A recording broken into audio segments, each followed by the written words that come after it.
las estructuras del miembro inferior especialmente van a sufrir un giro, una torsión, un mecanismo de desplazamiento. Esos son mecanismos indirectos. Ejemplo de un mecanismo indirecto. Por ejemplo, estamos hablando de este paciente que se cayó. Y en el momento de la caída, su pie va hacia adentro, gira hacia adentro. Entonces yo tengo que rápidamente hacer una unidad en el sentido en que yo pueda evaluar en ese momento la capacidad de movimiento articular que tenemos ahí. ¿Entendido? ¿Qué articulación hace el movimiento de inversión y eversión? Alumno Ochoa. Sí, doctor, disculpe. ¿Qué dice usted? Articulación. Sí, ¿qué tipo de articulación hace ese movimiento que estoy diciéndoles en este momento? ¿Qué tipo de articulación? Mm,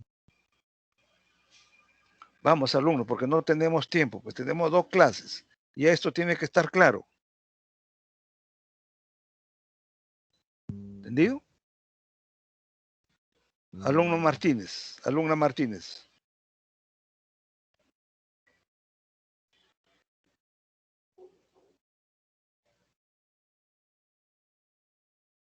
Martínez,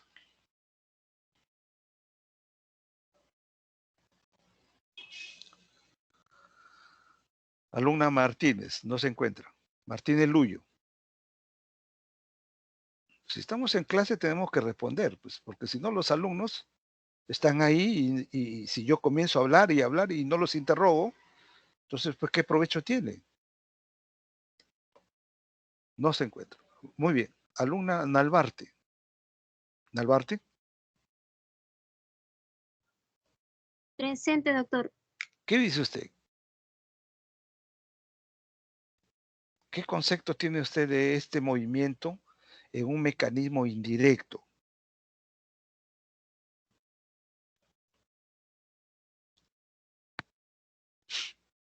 Contésteme. Si no sabe, dígame, no sé. Pues lo estoy pensando, doctor, Está pero pensando, pero no se me ya, ocurre, doctor. ya usted tiene una semana con el sílabus, con las clases detalladas y con los objetivos de cada clase. Imagínese usted que esté conmigo en mi hospital y con el paciente. Imagínese la vergüenza que va a pasar usted de no saber frente al paciente. ¿Ah? Estas son cosas elementales que ya ustedes lo han estudiado. ¿Entendió? Sí, Se doctor. los advertí en la clase anterior, en la semana pasada. Les hice 16 preguntas y nadie me contestó nada. Y le dije que son preguntas elementales, básicas.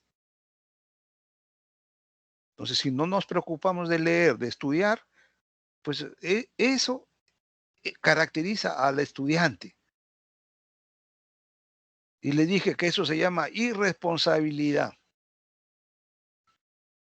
¿Cuándo van a ser responsables? Ya les falta poco para irse de la universidad. ¿Qué cosa van a enfrentar ustedes si no tienen los conceptos claros? No solamente de este curso, sino de todo lo que han estudiado.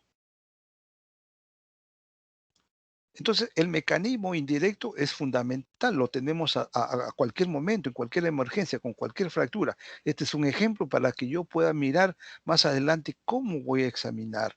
Mecanismo, si no lo sé, pues estoy en graves problemas. ¿Alguien me puede decir, Melgarejo? Sí, doctor, disculpe, se entrecortó cuando hizo la pregunta. ¿Me lo podría repetir, por favor? Un ejemplo de mecanismo indirecto, paciente que se cae bajando las escaleras y su pie va hacia adentro, rota hacia adentro. ¿Cómo se llama esa articulación que está participando? ¿Cómo se llama el movimiento? ¿Y qué tipo de fractura podría ocasionar? La articulación puede ser la del astrágalo, la tibia con el astrágalo. La tibia con el astrágalo es la articulación del tobillo. Y la articulación del tobillo no tiene ningún movimiento de llevar hacia adentro o hacia afuera el pie.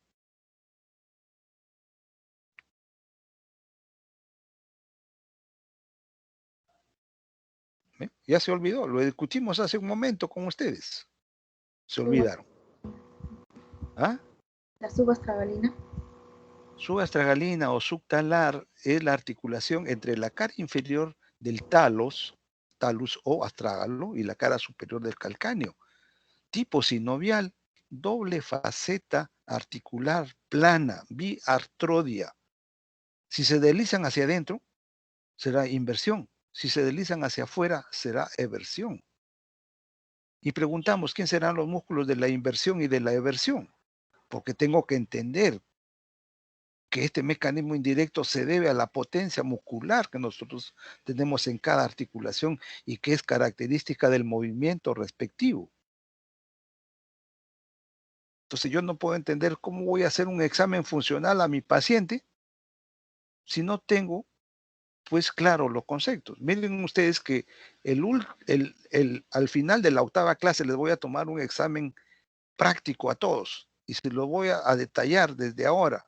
Todas las clases damos ejemplos de los tipos de elementos, en este caso mecanismos. Más adelante veremos la clasificación, veremos la fractura del miembro superior, del miembro inferior, las fracturas en los niños, las fracturas expuestas y las infecciones óseas.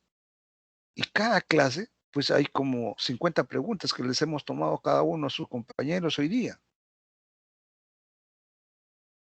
Los alumnos que por A o B tienen problemas con algún profesor pueden ingresar conmigo, pero tienen que haber leído la clase, haber preparado su clase, tener su artículo correspondiente. Cada clase tienen que tener un artículo ustedes.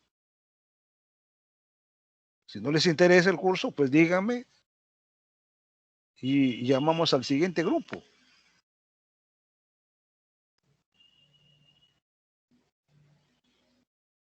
Entonces, estos mecanismos son importantes que yo pueda deducir. Si yo tengo un mecanismo de inversión, ya sé que está a nivel de la articulación subtalar o subastragalina, ya sé que hace movimientos hacia adentro de inversión, que los músculos de la inversión son el tibial anterior, tibial posterior, de la eversión el fibular largo y el fibular corto. Ya sé quién los inerva a esos músculos, porque ya lo estudié. Pero ustedes, pues, no se recuerdan. Yo podría entender que alguien me diga, no sé, ya me olvidé, si tuvieran, pues, ¿cuánto? 90 años. Pues a los 90 años, ¿quién se va a acordar? Ni su nombre se acuerdan. Pero ustedes están en capacidad de tener una memoria, pues, reciente muy clara, una memoria retrógrada, porque ustedes están estudiando. El alumno que no me estudia en su carrera médica por lo menos 20 horas al día no tiene éxito, jóvenes. El éxito depende de ustedes, de nadie más. Las clases virtuales son para evaluarlas. Yo en la clase que he hecho hoy día, no es que haya hablado todas las 2 o 3 horas.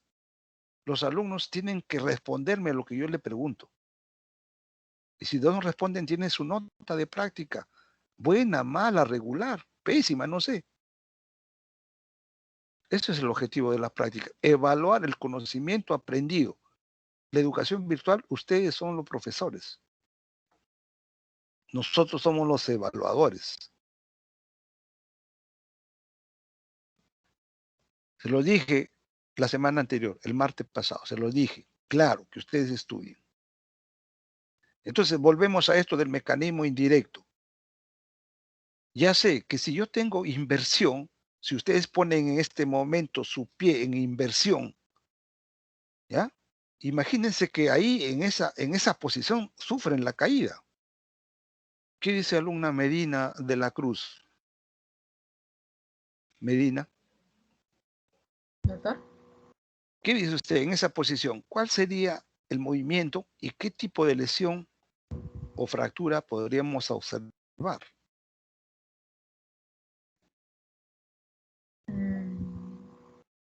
El movimiento de inversión.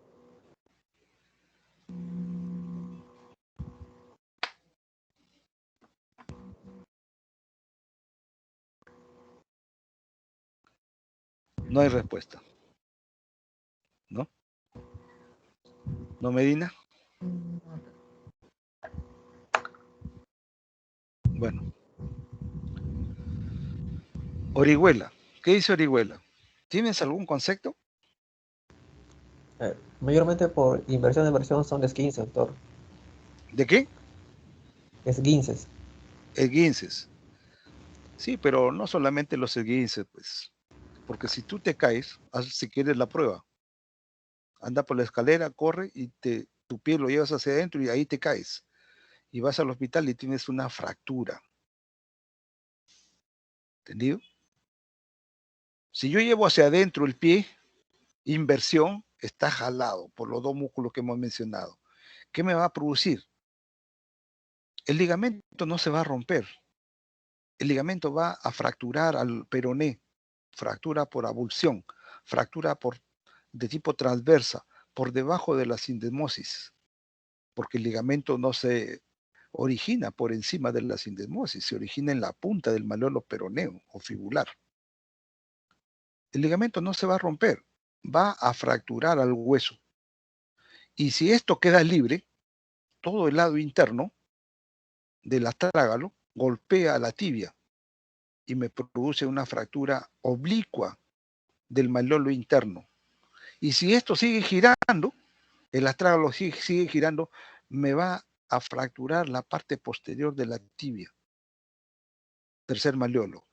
Entonces ya tengo una fractura bimalleolar o una fractura trimalleolar de tipo transverso en el malleolo peroneo, de tipo oblicuo en el malleolo tibial. ¿Me entendió, alumno? ¿Orihuela? Y doctor, la fractura es la más frecuente.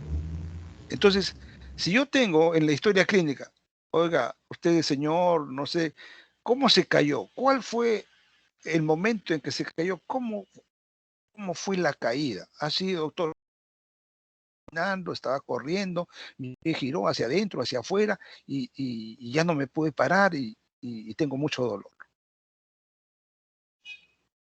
Entonces, si usted toma la radiografía a este paciente, con eso que le ha dicho, usted ya sabe qué va a encontrar en la radiografía.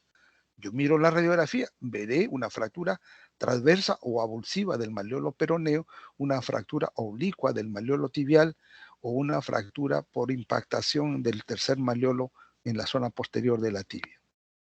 Porque ya conozco el mecanismo.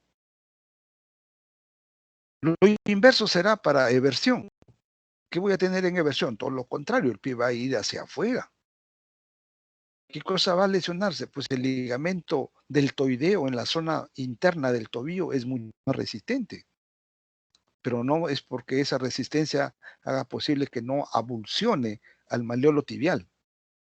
Lo va a abulsionar, lo va a arrancar, una fractura por abulsión o una fractura transversa del malleolo tibial. El astrágalo va a girar y al momento de girar impacta al malleolo peroneo y me produce una fractura oblicua del malleolo peroneo. ¿Entendido? Si este giro impacta a la zona mucho más alta, va a comprometer a los ligamentos sindesmales, sindesmal anterior, sindesmal posterior. Y si esto sigue avanzando, compromete la membrana interósea. Entonces ya tendremos que de una fractura de tipo A, infrasindesmal, pasó al grupo B, transindesmal, o al grupo C, suprasindesmal. Cada letra y cada uno de estos elementos está relacionado a la gravedad de la fractura.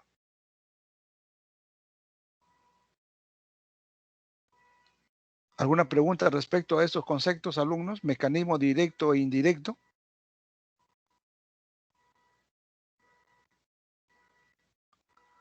Alumnos.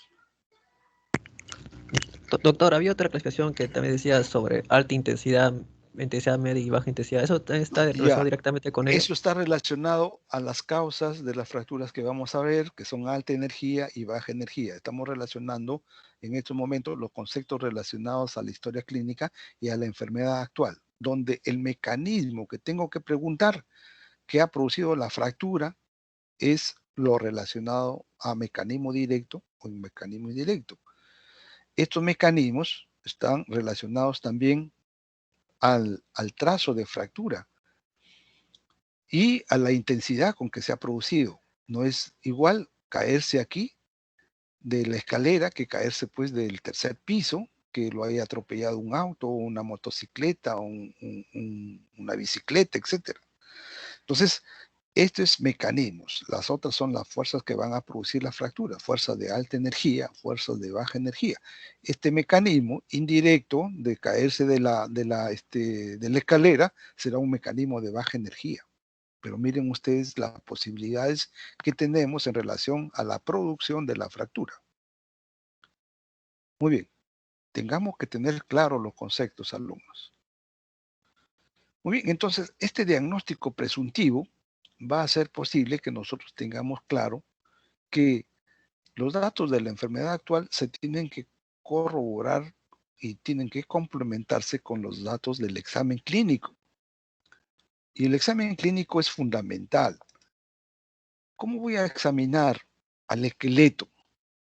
Pues hay dos elementos importantes en la constitución del esqueleto: el esqueleto axial y el esqueleto apendicular. El esqueleto axial ya sabemos que es toda la columna vertebral, toda la cabeza, todo el peso de la cabeza sobre la columna. Y el esqueleto axial tiene una característica pues propia de que la repartición de las fuerzas está dado y está compensado por la presencia de estas curvaturas. Imagínense si la columna fuera lineal.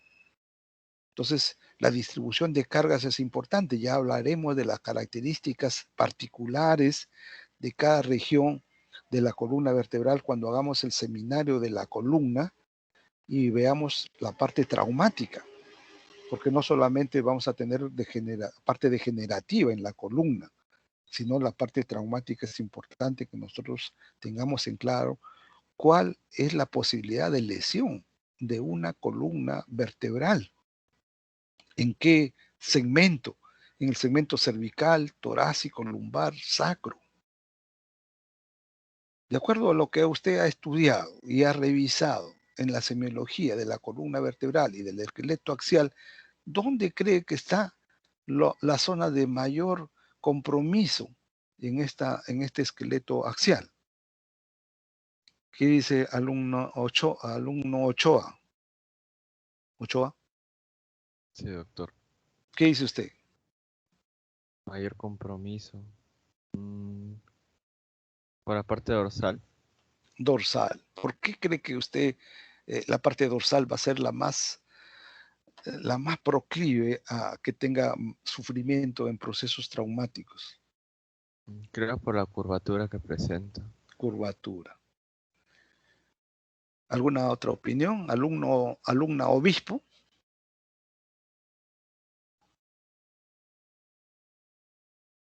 Obispo Vázquez. Sí, doctor. ¿Qué dice usted? Dorsal, dijo su compañero. ¿Qué opina usted? ¿Lumbar, sacro, cervical? ¿Qué opina usted? ¿Ah? Bueno, cervical. No, ¿Cervical dijo? ¿Sí? ¿Seguro? ¿Por qué motivos? Bueno, es una parte, a mi parecer, que está más expuesta. Siquiera la parte dorsal, digamos, está no protegida, pero los impactos suelen ser sobre las costillas, digamos, cuando son caídas o golpes. Pero la parte cervical es una parte mucho más sensible. Y que también las patologías que puede conllevar una lesión a ese nivel pues son más graves. Y dentro de la columna cervical, ¿qué vértebras son las que más se pueden lesionar? Eso sí no sabría decir, doctor. ¿Ah? Eso No. sí no sabría decir exactamente, doctor. Bueno. ¿Ha revisado usted algún artículo para su práctica hoy día? No, doctor. No. Bueno, entonces están incumpliendo los objetivos de las clases. El alumno que no presenta artículo a sus profesores en la práctica, el profesor no le va a decir nada. Solamente le va a poner 0 para su artículo. Ustedes tienen, doctor, acá tengo un artículo relacionado pues al examen de la columna cervical, de la columna dorsal, de la columna torácica, de la cadera. Explíqueme usted la maniobra de la segue, que no la entendí bien. Explíqueme el signo del cajón anterior o cajón posterior, bostezo medial, bostezo lateral. No sé, cualquier signo de examen clínico que ustedes no hayan comprendido. Eso es tener la responsabilidad. Pero si el profesor no dice nada y ustedes tampoco dicen nada, pues mañana que yo los voy a evaluar, les voy a poner una columna cervical. Díganme los músculos que hacen la rotación, la lateral, medial de cada articulación, la flexión, la extensión. ¿Cuántos grados? Si no lo saben, pues ustedes tendrán 0 de nota. Yo voy a tomar examen práctico a todos el grupo. Hoy día no vinieron todos a clase. No hay nadie en clase delegada. Converse con sus compañeros. Yo tengo acá la relación de los alumnos que están aquí. Los demás tienen ya una desventaja porque su nota va bajando. Las clases son obligatorias. Alumna, ¿me está escuchando? ¿Alumna Medina? Sí, doctor. Bueno, después no quiero tener problemas con ningún alumno. ¿Por qué me bajó la nota? Por estos motivos. Dentro de la columna cervical, la parte que me interesa, pues, es las primeras vértebras cervicales, C1, C2. Hablábamos hace un momento en la práctica la importancia que tiene ese ligamento, el ligamento cruciforme. Y no estaban claros los conceptos. Ya lo hemos estudiado, ya lo sabemos, pero nos olvidamos, pues. Oiga, la memoria es tan frágil que si usted no lo acostumbra a estudiar, se pierde. El ligamento cruciforme, o sea, lo constituye la parte cruz, es el ligamento hacia arriba, del vértice de la odontoides, al agujero occipital y el ligamento longitudinal posterior hacia abajo. ¿Y qué más lo refuerzan? Los ligamentos alares a cada lado del proceso odontoides, a cada lado del agujero magnum, agujero occipital. Miren ustedes la fuerza de estos síndromes traumáticos de la columna cervical.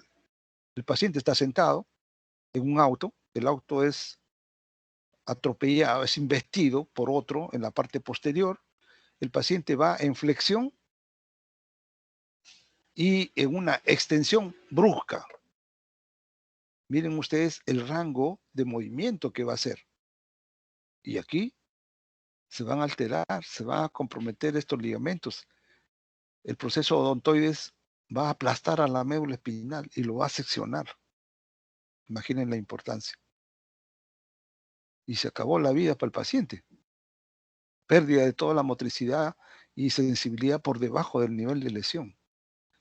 Las fuerzas flexoras que alcanzan los 80 grados y la flexoextensión total entre la curvatura de flexión y extensión que va a 130 grados hacen que nosotros podamos entender la particularidad que tiene esta columna cervical. Entonces tengamos que tener aquí que el movimiento rotacional agrava a estos síndromes. Muy bien, entonces tenemos que explorar. Aquí hay una maniobra, ¿no? Mañana en el examen les puedo poner aquí, por ejemplo, la extensión. Díganme 5 músculos que realizan la extensión. Tendrán que conocer su origen, su inserción, su inervación, su vascularización. ¿Y cuántos grados de extensión tiene? Podría ser la columna cervical, podría ser la columna torácica, lumbar. Para eso están los objetivos que tienen que haber cumplido ustedes. Muy bien. La parte tóraco-lumbar ya no es una parte de la columna que esté sometido a un problema de traumatismos como la columna cervical, pero sí está relacionado a un proceso degenerativo. Entonces aquí ya vamos a encontrar posiblemente artrosis, espondiloartrosis, hernias discales, que van a condicionar pues alguna sintomatología diferente a los procesos traumáticos. Tengamos que leer cada uno de estos aspectos para ponerlo claro. Tenemos que hacer pues un estudio de la musculatura dorsolumbar. ¿Qué vemos ahí? Entre el hueso sacro y el hueso occipital hay columnas musculares que van a subir y van a controlar los movimientos, especialmente en bloque de la extensión de toda esta columna. ¿Alguien se acuerda de las 3 columnas musculares que hay aquí en la región cervical, torácica, lumbar, sacra, occipital? ¿Qué dices, Nalbarte? ¿Te acuerdas?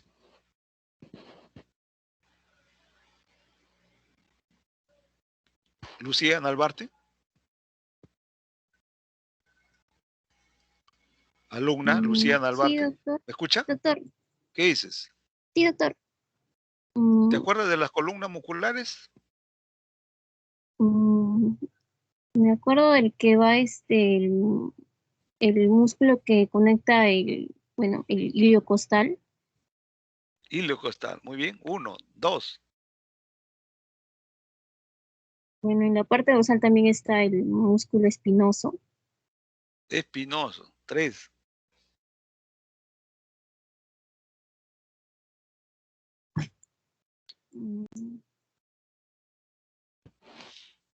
Bueno, algo te has acordado. Entonces, nosotros miramos la cara posterior del sacro, la cara, el tercio posterior de la cresta ilíaca, la espina ilíaca posterior superior, las crestas sacras y los procesos espinosos de las últimas lumbares. Ahí se originan una masa muscular, músculo de la masa común, que una vez que tocan los procesos espinosos de L3, L2, L1, ya se dividen en 3 fascículos carnosos. El hilio costocervical, miren ustedes, desde el sacro hasta las vértebras cervicales en los procesos transversos, tubérculos posteriores de C3, C4, C5. Y luego tenemos a uno que va a ir en la parte ya medial a las costillas, porque el hilio costocervical toca la superficie lateral de las costillas, que es el longísimo del dorso, que termina pues en las líneas nucales, en el proceso mastoides.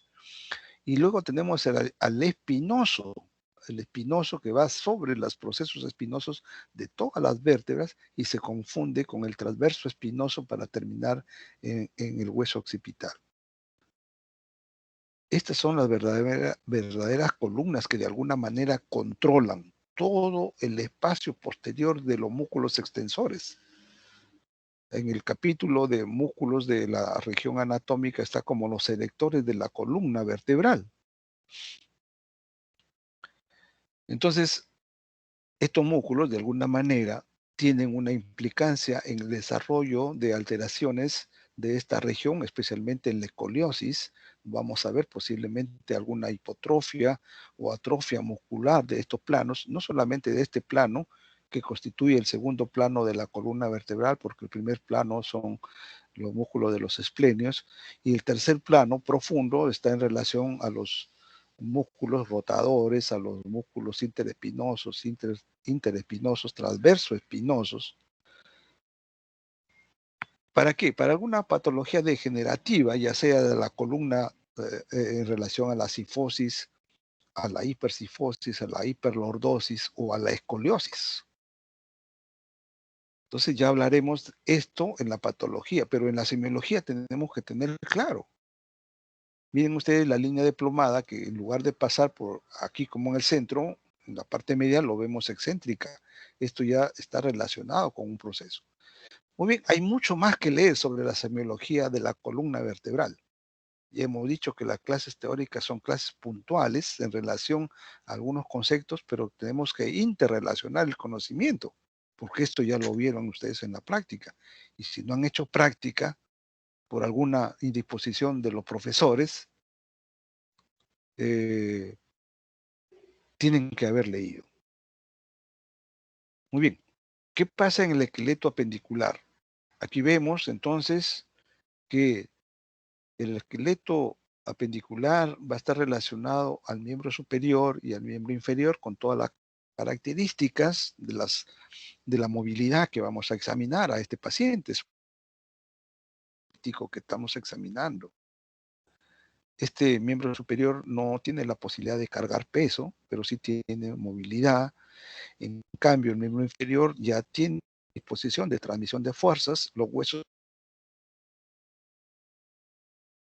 cada hueso tiene una parte trabecular que tienen ustedes que conocerlo. Ya estudiaron en anatomía, han estudiado las trabéculas de la cabeza femoral y del cuello femoral, asimismo en los cóndilos femorales, en los platillos tibiales, en la parte distal de la tibia, en el astrágalo, en el calcáneo. Todos los huesos de la primera y segunda fila del tarso tienen un sistema trabecular para que de alguna manera nosotros podamos entender cómo se transmiten las cargas. Aquí en la región del hombro nosotros vamos a ver que tenemos pues una cintura escapular conformada por dos huesos, la escápula que estamos observando aquí y la clavícula. La escápula y la clavícula son elementos importantes en la conexión y la transmisión del pasaje de la fuerza del esqueleto axial al esqueleto apendicular. A través de la articulación esternoclavicular, la articulación acromioclavicular y la articulación funcional escápulo-torácica, que es una articulación muscular. Si yo examino las características de los huesos, pues me demoraría mucho tiempo. ¿Qué tengo que ver en cada hueso? Caras, bordes, extremos articulares y pues la conexión entre cada uno de ellos a través de los diferentes ligamentos y de los músculos que son las verdaderas palancas de cada uno de ellos.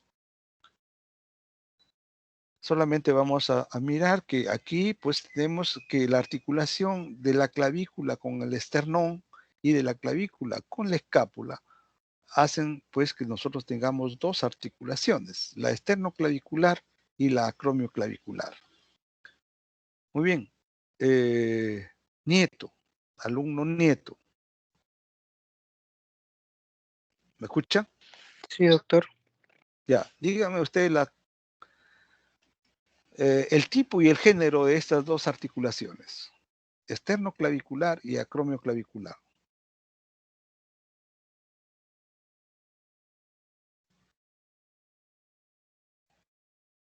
¿Qué dice usted?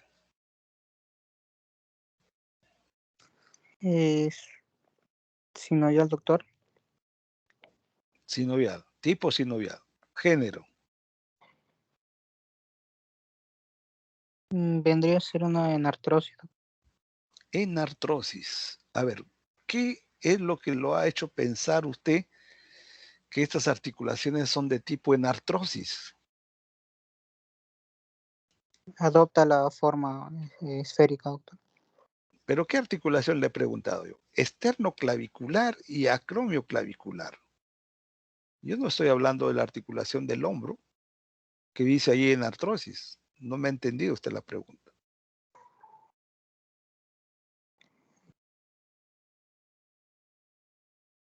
Muy bien. No se acuerda. Alumno. Sí, doctor. Vendría a ser entonces un encaje recíproco, ¿sería?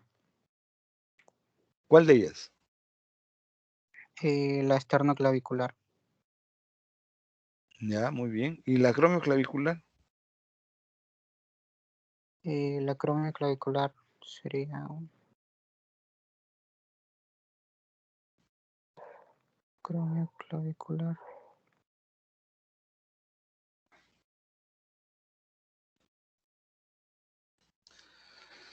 Bueno, alumno. No sabría. Ha tenido mucho tiempo para estudiar, pues alumno, 3 meses sin clases y no han estudiado nada. A nadie le interesa nada. ¿Ah? Ahora, en este mes que van a estar conmigo, van a estudiar pues lo que nunca han estudiado. Si quieren aprobar el curso. Yo tengo que preguntarme el tipo y el género porque eso me determina la forma del hueso. Y la forma del hueso me va a determinar el movimiento que tiene cada articulación. Yo podría decirle al paciente, a ver, te voy a examinar la esternoclavicular y la acromioclavicular.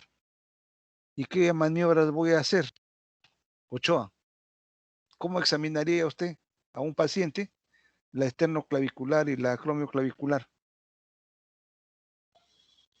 Ochoa, Sí, doctor. ¿qué dice? ¿Cómo examinar mediante movimientos activos o pasivos? ¿Qué le hace pues al paciente? A ver, ya usted está aquí en este momento con el paciente. ¿Qué le hace? Movimientos de flexión, extensión. ¿De quién? De la articulación acromioclavicular. ¿Y usted cree que la acromioclavicular tiene flexión y extensión? No, no tiene flexión y extensión. No, no tiene. Entonces, no sabemos ni lo que hablamos, jóvenes. ¿Ah? Estamos perdidos. Y hoy día tengo que examinar a mi paciente y tengo que clasificarlo. Ese es el objetivo de las dos primeras prácticas. Entonces, ¿qué examen he aprendido? Nada. Cero. ¿Qué dice obispo? ¿Cómo examinaría a su paciente la esternoclavicular y la acromioclavicular?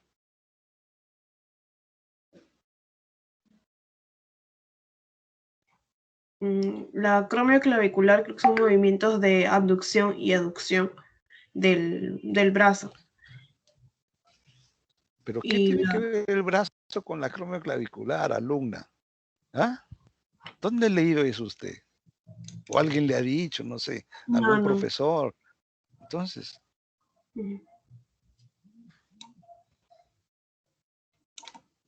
hablamos cada barbaridad que se nos ocurre porque no tenemos los conceptos claros.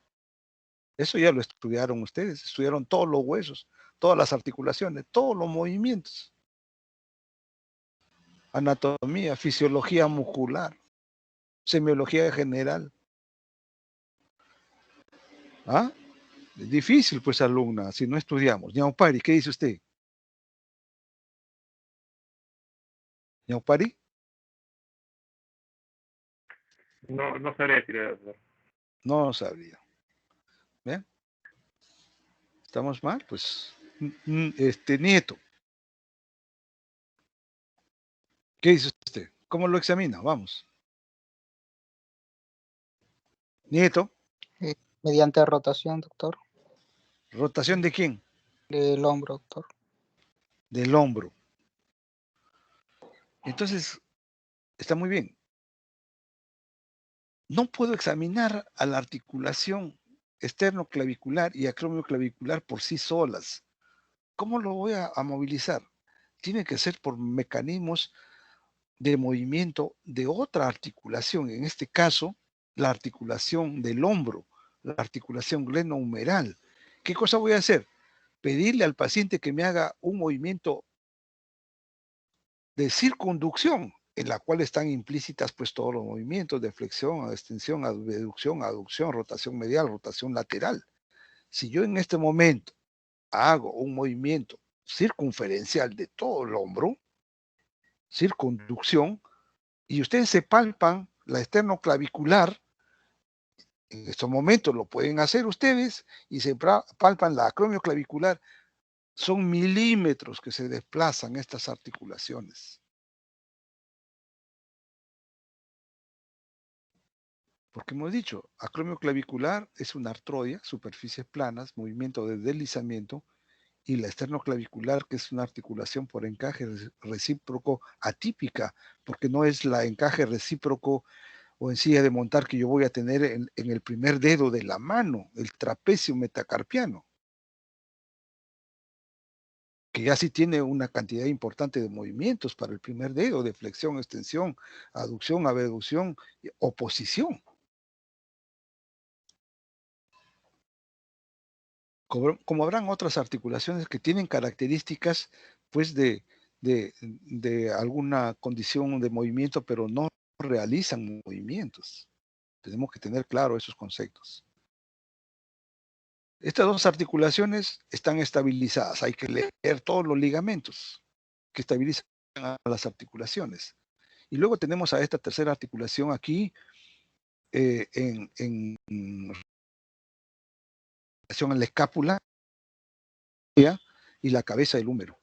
Ya sabemos que hay una cápsula articular, que hay una membrana sinovial, que hay líquido sinovial, que hay ligamentos glenohumerales que parten de la glena y van hacia el troquín, troquíter y cuello, glenohumerales, y que van a existir una incongruencia entre el diámetro de la cabeza del fémur y el diámetro de la cavidad glenoidea. Si nosotros medimos la cabeza del húmero, pues tiene una circunferencia que va a tener más o menos 42 a 44 milímetros, y en relación a la fosa glenoidea que mide la mitad. ¿Qué hace? Pues aquí hay la presencia de un fibrocartílago, así como hay en la esternoclavicular y en la acromioclavicular. Aquí es más grande este rodete glenoideo que trata de alguna manera de suplir la deficiencia de la fosa glenoidea. ¿Qué más vamos a tener? Pues una membrana sinovial, unas bolsas sinoviales que sirven para desplazar a los tendones, pero que además pueden ser también dolor, una bursitis, por ejemplo, del hombro, la bursitis del supraespinoso, del subescapular, la tendinopatía o tendinitis degenerativa del supraespinoso, de la cabeza larga del bíceps femoral. Entonces tenemos una patología importante en el hombro. La capacidad funcional de esta articulación del hombro está claro. Tipo sinovial, género en artrosis. Todos los movimientos. Pero no significa que yo solamente le voy a preguntar, sino que tengo que tener claro cuáles son los músculos que hacen cada movimiento. Porque si no, pues, ¿dónde está el aspecto funcional del examen que estoy haciendo? Entonces, cada uno de ustedes practique todo lo que estamos diciendo respecto a la movilidad para que lo tenga claro, porque si no, mañana se olvidan y no tenemos claros los conceptos. ¿Qué más voy a tener? Pues la articulación del codo. En la articulación del codo, aquí podemos observar en este preparado anatómico, pues que tengo que tener la relación de cada una de las superficies en el codo para tres articulaciones: la húmero-cubital, la húmero-radial y la radiocubital o radioulnar superior. Cada una con diferente estructura anatómica. Miren ustedes la forma. Yo no puedo decir que es igual, pues el codo a moverlo solamente en flexión y extensión, imposible. El codo será flexión y extensión, ¿quién? La húmero cubital. Tipo sinovial, género troclear, trocleartrosis. Alumno Melgarejo. ¿Cuáles son los músculos flexores del codo? El bíceps braquial y el braquial, doctor. Y el braquial. Entonces, ya sabemos que el bíceps braquial termina en la tuberosidad bicipital del radio. ¿Y el músculo braquial dónde termina, Melgarejo?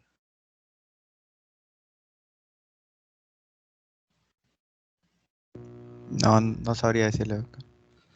No sabemos. Pues entonces, ¿cómo entendemos la función? Proceso coronoides del cúbito, aquí en la parte superior, en la parte anterior de esta cavidad sigmoidea mayor del cúbito. Proceso coronoides adelante, proceso del olecrano hacia atrás. Entonces, esta vertiente que tenemos aquí en la polea o tróclea del húmero va a hacer posible que se deslice hacia adelante y hacia atrás, flexión y extensión. Tenemos que conocer los músculos flexores y extensores. Por fuera de la tróclea está el cóndilo del húmero, la húmero radial, cóndilo, prominencia de hueso, sobre una cavidad que lo da esta cara superior de la cabeza del radio. Tipo sinovial, género condiloartrosis, no lo puedo llamar de otra forma, es una prominencia del hueso. Pero ya sabemos que esta muñeca es la típica condiloartrosis. ¿Qué hace la condiloartrosis sinovial de tipo condilea o condiloartrosis? Flexión, extensión, aducción, abducción y rotación en el eje o rotación axial. ¿Eso lo podría hacer en el codo? Imposible. Pero no puedo llamarlo de otra forma, sino una articulación sinovial de tipo condiloartrosis. Y la tercera es esta articulación entre la circunferencia de la cabeza del radio y la cavidad sigmoidea menor del cúbito, que está sujetada por un ligamento periférico, el ligamento anular del radio, que permite que esta cabeza gire dentro de esta superficie de la cavidad. Tipo sinovial, género trocoide o rotatoria. ¿Qué hace? Pues que el eje del antebrazo se desplace con la palma de la mano hacia adelante o hacia atrás para nosotros tener claro el eje del antebrazo en pronación y en supinación. Entonces ya sabemos cuáles son los músculos pronadores, supinadores, ¿no? Ya lo sabemos. ¿Qué dice alumna Lucía? ¿Quién es el principal pronador?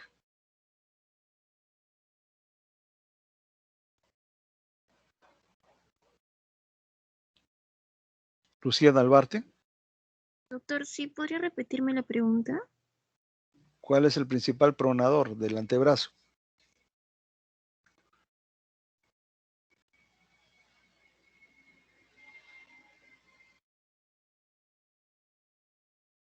De acuerdo, doctor. ¿Cómo? No recuerdo, doctor, disculpe. No recuerda. Alumno Orihuela. El pronador cuadrado. Pronador cuadrado y Pronador pronador cuadrado. Principal pronador. Pronador el cuadrado. principal es cuadrado. Supinador, ya sabemos que hay un músculo supinador. Músculo supinador. Bíceps Nos braquial. enseñaron supinador corto seguramente en las clases de anatomía, pero mal llamados así porque no es, pues el braquio radial está en el grupo posterior. Que no sea extensor no quiere decir que sea eminentemente supinador. Entonces, los movimientos están sujetos a la presencia de los músculos. Muy bien. Aquí habrá una cápsula articular, habrán pues ligamentos colaterales que vienen en la superficie de cada espacio hacia el lado lateral y medial. Y luego tenemos a esta articulación de la muñeca, donde tenemos al cóndilo carpiano. Cóndilo carpiano. ¿Quién lo forma el cóndilo carpiano, Ochoa?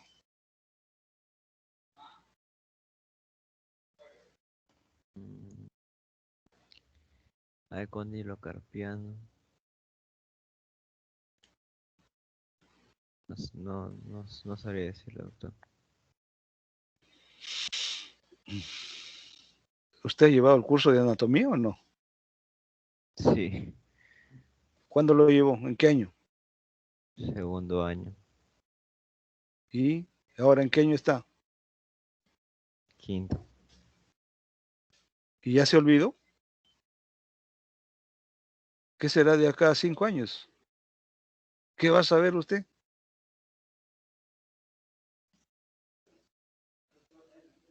¿No cree que es una irresponsabilidad no acordarse de todo lo que ha aprendido?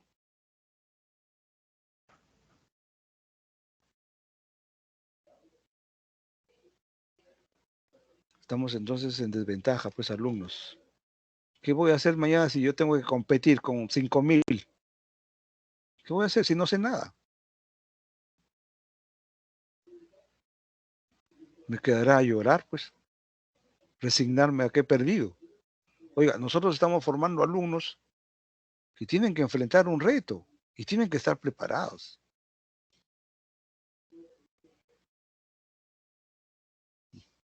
No los entiendo, ¿verdad? Yo tengo 41 promociones que he enseñado en la Universidad Villarreal.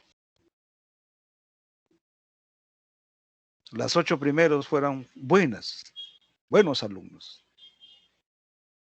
Y de ahí para acá, pues han ido. Cada vez deficiente la formación académica. ¿De quién es la culpa? Oiga, tenemos que estudiar por nuestra cuenta, pues tenemos que leer, tenemos que dedicarnos más. ¿Alguien sabe quién forma el cóndilo carpiano? Escafoides y semilunar, doctor. Es escafoides y semilunar. Entonces aquí está separado, mire usted, el escafoides y el semilunar. Cada uno de los huesos del carpo que yo tenga que estudiar, voy a tener que mirar 6 caras. Una cara anterior, posterior, superior, inferior, lateral y medial. Y tengo que mirar cuáles son las caras articulares y las caras no articulares. Este cóndilo carpiano está pues insertado en un espacio que tiene una forma diferente. Este cóndilo, una prominencia, tiene que ir dentro de una cavidad. Ya lo hemos dicho, el cóndilo humeral frente a la cavidad de la cabeza del radio. Este cóndilo es la más representativa de las funciones que tiene la condiloartrosis. Flexión, extensión, aducción, abducción y rotación en el eje. ¿Qué más vamos a ver? Ligamentos que están por la parte dorsal, radiocarpiano dorsales, radiocarpiano palmares.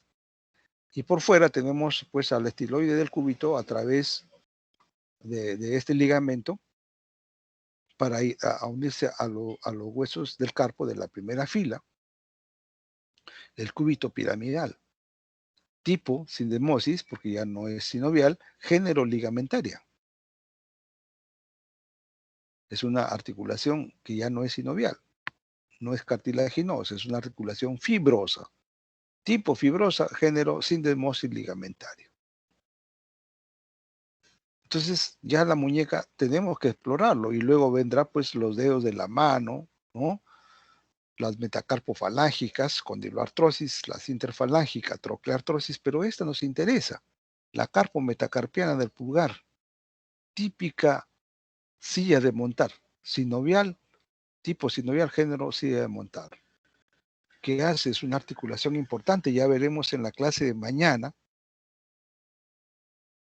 Mañana que les pregunte las fracturas del trapecio o del metacarpiano o del primer dedo, y me dirán ustedes qué tipo de fracturas hay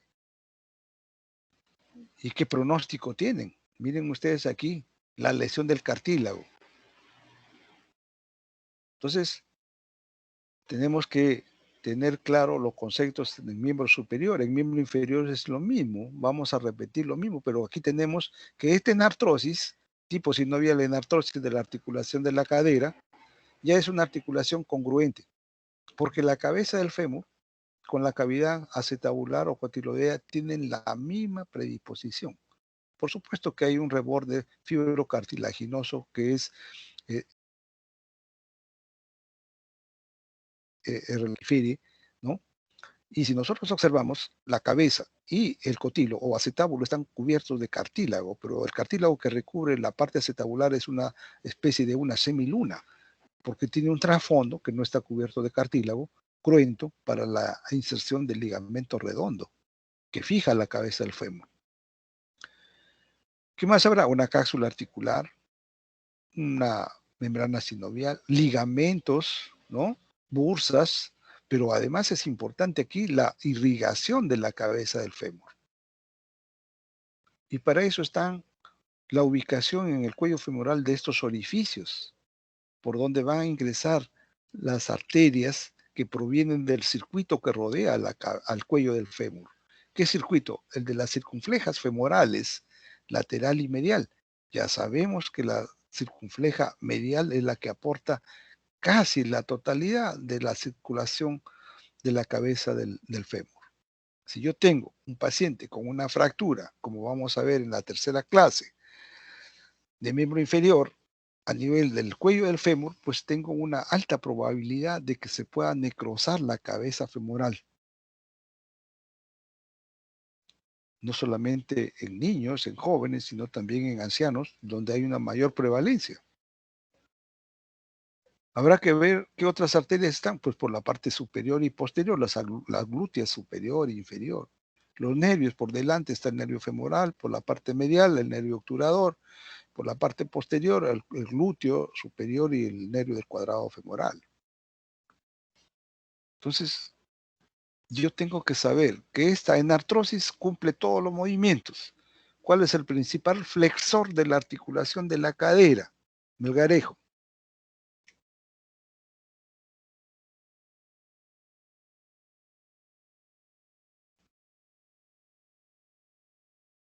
¿Alumno Melgarejo? Sí, aló, doctor, ¿me escucha? Sí. ¿Cuál es el principal flexor de la cadera?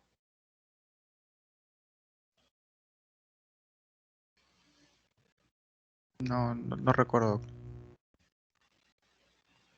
Medina.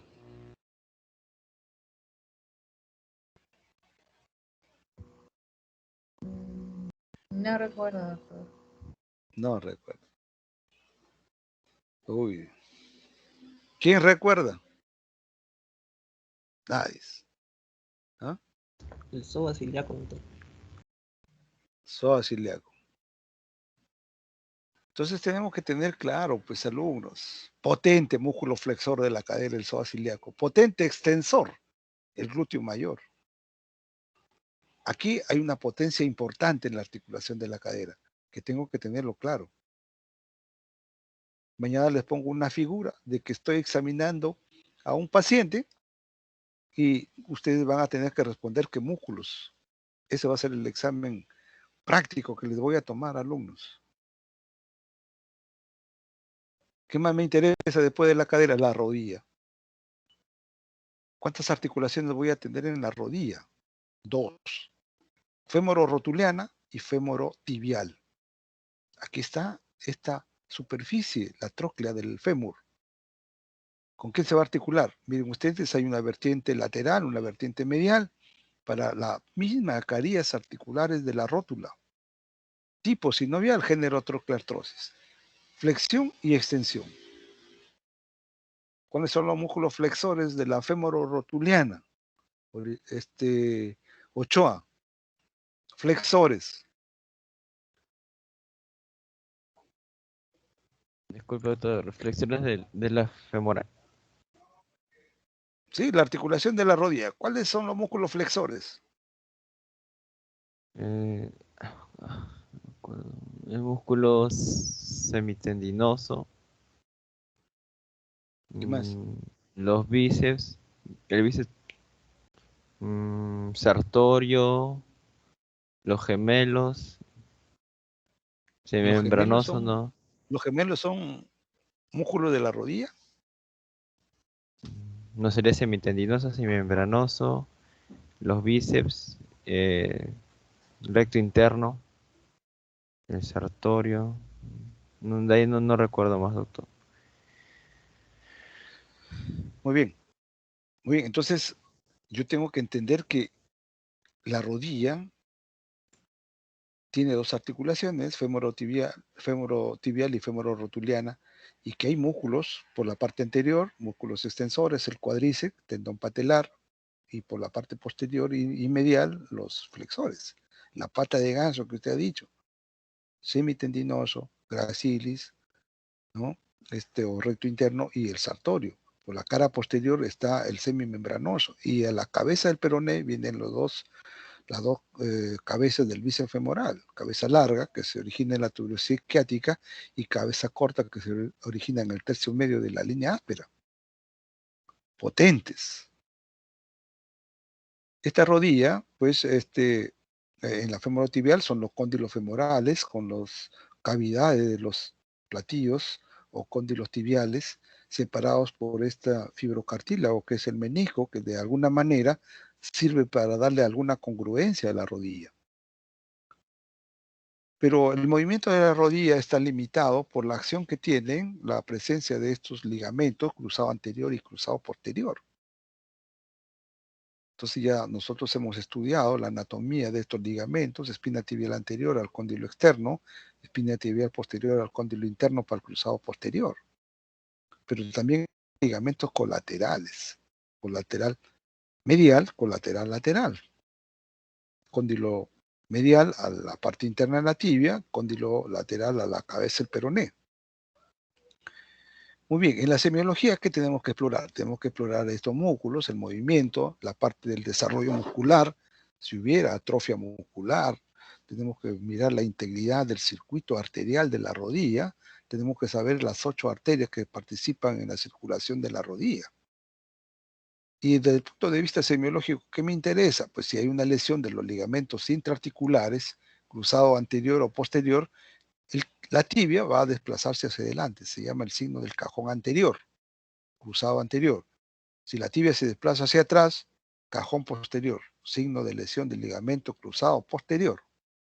Pero si se lesionan los colaterales, medial o lateral, que va a producirse una separación del espacio articular, que se llama el bostezo medial o el bostezo lateral. Estas maniobras debemos saber cómo lo realizamos. Entonces, en la literatura que les he dado, pues hay cantidad de maniobras que tenemos que revisar. Muy bien. ¿Qué más me interesa? Pues observar la patología traumática de la rodilla. ¿Dónde se produce? Generalmente en pacientes que hacen un esfuerzo físico. Ya vamos a discutir las lesiones de estos ligamentos en la parte de rodilla y veremos cuáles son los mecanismos para producir una ruptura meniscal del menisco lateral o medial o los mecanismos que producen las lesiones de los cruzados o de los colaterales. La artroscopía, que es esta imagen que ustedes ven a la derecha, ha revolucionado pues hoy en día. Ninguna lesión de rodilla va a ser abierta. Todo es mínimamente invasiva con la cirugía artroscópica. Podemos reconstruir no solamente defectos del cartílago, lesiones meniscales, sino también lesiones de estos ligamentos. Muy bien, y luego tenemos aquí la articulación del tobillo y la articulación del pie, donde hay características importantes que señalar. Por ejemplo, de la articulación tibio-peronea astragalina del tobillo, sinovial troqueartrosis, ya sabemos que hay una flexión dorsal y una flexión plantar. Tenemos la subtalar, la subastragalina, cara inferior del talus o astrágalo, cara superior del calcáneo, sinovial doble artrodia, movimientos de inversión y eversión, ya sabemos los músculos. Luego tenemos a la articulación que está por fuera, el calcáneo y el cuboides, tipo sinovial, género en artrodia. Estas dos articulaciones, astrágalo-escafoidea o navicular y calcáneo-cuboidea, hacen la articulación de Chopard. ¿Por qué esta articulación de Chopard? Hoy día en anatomía ya no hay nombres propios, pero esto se dio como una categoría de ubicar los segmentos óseos a desarticular en el caso de una amputación de un pie, que ya vamos a mirar los tipos de amputaciones cuando veamos los pies diabéticos o las infecciones por pie diabético. Y luego una articulación que está un poco más alejada entre la base de los 5 metatarsianos y la cara anterior de las cuñas, primera, segunda, tercera cuña y cuboides. Articulación sinovial de tipo artrodia. Articulación tarso-metatarsiana. Lisfranc también es uno de los pioneros en descubrir cómo las lesiones que se quedaba el pie atrapado en los estribos de los pacientes que hacían entrenamiento de caballos, ¿no? Y se caían, se quedaba el pie atrapado y se rompían, se comprometían todos los ligamentos de la región dorsal a nivel de la articulación tarso-metatarsiana y se producían o fracturas o luxaciones llamadas de este tipo, luxaciones o fracturas de Lisfranc, que ya lo veremos en la clase de miembro inferior. Luego, la cabeza de los metatarsianos, sinovial condyloartrosis, y las interfalángicas, igual que en la mano, sinovial troqueartrosis. Hay mucho que explorar aquí, hay muchas maniobras que tenemos que mirar, pero tenemos que tener claro la conformación de las estructuras. Por ejemplo, la articulación entre el hueso astrágalo o talus, superficie anterior, cara anterior, y la cara posterior del hueso navicular o escafoides, miren ustedes que desde el punto de vista anatómico es una articulación de tipo sinovial y de género enartrosis. Enartrosis, porque esta es una cabeza del astrágalo. Pero no hay nada de capacidad funcional. No existe. Aquí, como en el hombro, como en la cadera, que son enartrosis, que tengan estos movimientos. ¿Lo podemos llamar de otra forma? Imposible. Las articulaciones toman el nombre de acuerdo a las superficies articulares. Que tenga capacidad funcional o no, ya es otra cosa. Muy bien, alumnos. Ahora vamos a entrar a lo que es la patología referida ya a las generalidades de las fracturas. Hace un momento, en la clase práctica, preguntábamos que para entender la clasificación de las fracturas y para discutir los casos clínicos de fracturas, tenemos que entender las fuerzas que sufren estos huesos, ¿ya?, a nivel diaficiario o a nivel metafisiario o articular. Porque si no las entendemos, pues no podemos tener claro las premisas para tratar y clasificar fracturas diaficiarias o fracturas articulares. Entonces tengamos claro estos conceptos. Si yo examino las diversas fuerzas que actúan sobre los huesos, voy a tener pues fuerzas de tracción. Veamos aquí, un fragmento de hueso va a un lado y otro lado. Esto puede ser por el hecho de tener pues implícito ahí un tendón, un músculo, un ligamento, fuerza de tracción. Fuerzas de compresión, pues hay un aplastamiento del eje. Miren ustedes cómo se ha aplastado. Fuerzas de compresión, una caída de altura, aplastamiento de los cóndilos femorales, de los platillos tibiales, de la tibia distal, del astrágalo, del calcáneo, etc. Fuerzas de flexión, donde vemos que un eje va en mayor proporción que el otro. Hay un sistema de fuerzas flexoras. Fuerzas de cizallamiento en el eje horizontal del hueso que me van a producir generalmente fracturas de tipo transversa, o fuerzas combinadas o de torsión, en la cual ya están implícito en varios planos del hueso, fuerzas deformantes.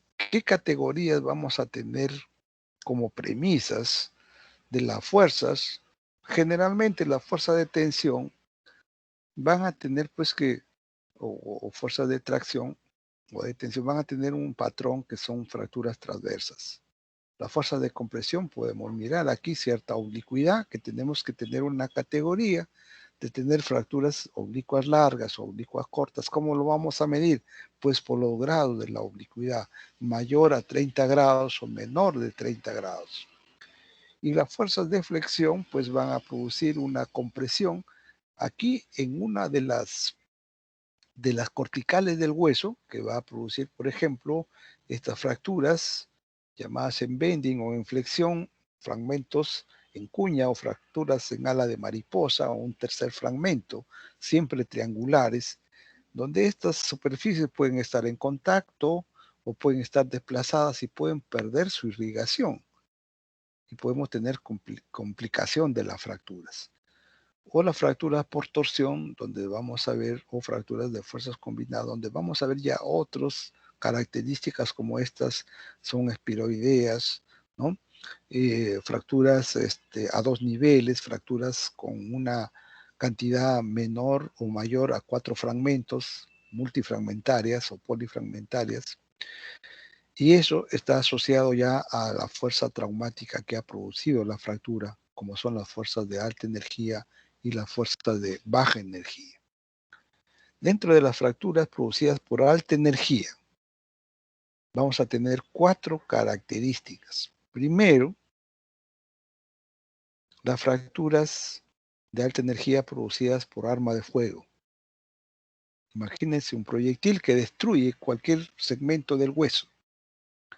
Las caídas de altura, ¿ya? Los síndromes de aplastamiento. Esas son fracturas de alta energía, los accidentes de tránsito. Fracturas de baja energía, pues son unas caídas a nivel en el piso, uno va caminando, se enreda sobre un cable, sobre una soga, sobre la alfombra y se cae. O va bajando las escaleras y se produce también una caída. Y esto de las fracturas en alta o en baja energía va a depender también de la estructura del hueso. No es lo mismo, pues, una fractura en un hueso de un anciano, de un adulto o de un niño. Entonces tengamos presente ahí que cada uno de estos esqueletos va a tener pues una complejidad mayor o menor de acuerdo al componente óseo. ¿Cómo vamos a mirar entonces la clasificación de las fracturas? Primero, tenemos que saber que tengo que entender una clasificación que lo pueda mirar pues en cualquier artículo de la publicación. Si mañana yo les pido en mi clase un artículo de las fracturas del húmero proximal, del húmero distal o de la diáfisis, aquí y en cualquier parte del mundo, los artículos publicados siguen un patrón. Y es este que estamos mirando aquí. Esta es una clasificación que no es nueva. Miren ustedes, en el año 60, los pioneros de la Asociación de Osteosíntesis comenzaron a trabajar y a mirar cuál era la mejor forma de poder tener un detallado patrón de la clasificación que haga posible el éxito o el fracaso de las intervenciones. Y esto lo han ido progresivamente pues evaluando. Ya han pasado muchos años y hoy día tenemos conceptos claros en la clasificación AO, que es una clasificación de esa asociación de osteosíntesis que tuvo sus primeros estudios en Suiza, en Alemania, pero que es muy práctica. ¿Qué tengo que observar? Que el esqueleto que me interesa a mí, que es el esqueleto apendicular, no quiero decir que las fracturas del esqueleto axial no interesen, por supuesto, sino que el esqueleto apendicular es más factible que pueda sufrir traumatismos de acuerdo al porcentaje de fracturas que nosotros podemos revisar en relación al esqueleto axial. Entonces, ellos le dieron un número al esqueleto, a todos los huesos del esqueleto le dieron un número.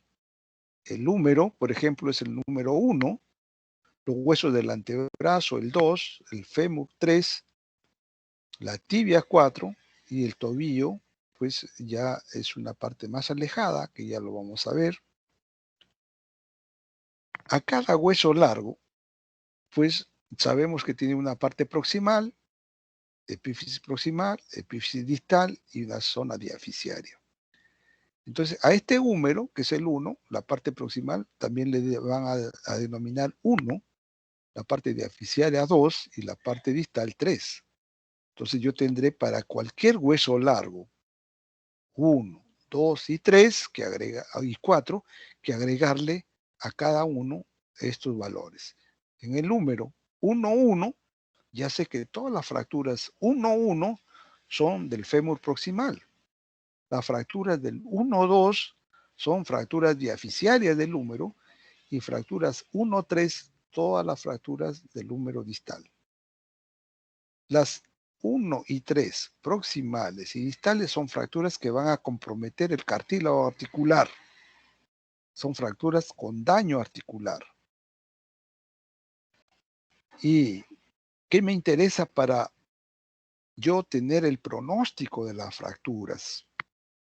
No solamente la ubicación, sino que tengo que entender que las fracturas diaficiarias tienen que tratarse diferente a las fracturas articulares. ¿Entendido? Si yo tengo fracturas diaficiarias, ¿qué cosa voy a observar? Voy a observar el hematoma de la fractura. Hematoma de la fractura. ¿Qué cosa es el hematoma? Pues vamos a tener en el hematoma todas las células de la consolidación. Miren ustedes que si yo retiro el hematoma de la fractura, ¿qué voy a retirar? Voy a retirar todos los elementos que van a hacer posible la consolidación. Entonces, esto es importante que yo tenga que entender que el hematoma tiene factores que ya han sido estudiados, que ustedes lo pueden revisar.